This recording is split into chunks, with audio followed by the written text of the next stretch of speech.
Genesis chapter 38. Judah, one of Jacob's sons, moved away from his family and started living among the Canaanites. He made friends with a man named Hira and soon married the daughter of a Canaanite man named Shua.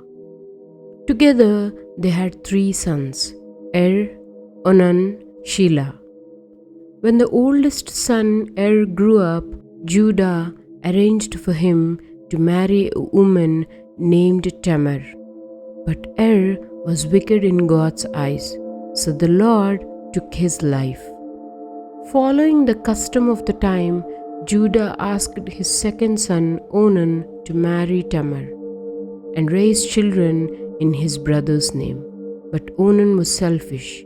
He refused to give Tamar children, and because of his disobedience, the Lord struck him dead too. Judah was now worried.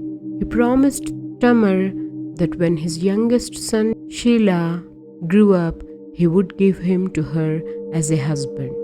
But deep inside, he feared that Shelah might also die. So he kept delaying and never gave Shelah to Tamar. Tamar was left waiting, feeling cheated. After some years, Judah's wife died. Later, when Judah went to shear his sheep, Tamar came up with a bold plan. She disguised herself as a prostitute and sat by the roadside where Judah would pass. Judah, not recognizing her, approached her. As payment, he promised to send a goat but gave her his seal, cord, and staff as a guarantee.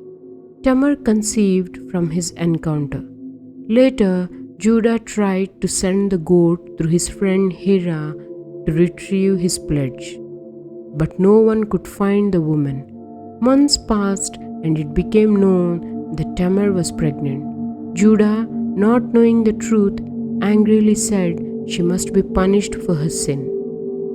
But Tamar sent word to him with the seal, cord, and staff, saying, "The man to whom these belongings is the father of my child." Judah was shocked. He admitted, "She is more righteous than I, because I did not give her my son Shelah." From that moment, he did not approach her again. When Tamar gave birth, she had twins. During the delivery, one baby put out his hand, and the midwife tied a red thread to mark him. But suddenly, the other baby pushed ahead and was born first. They named him Perez, meaning breaking out, and the second baby was called Zerah.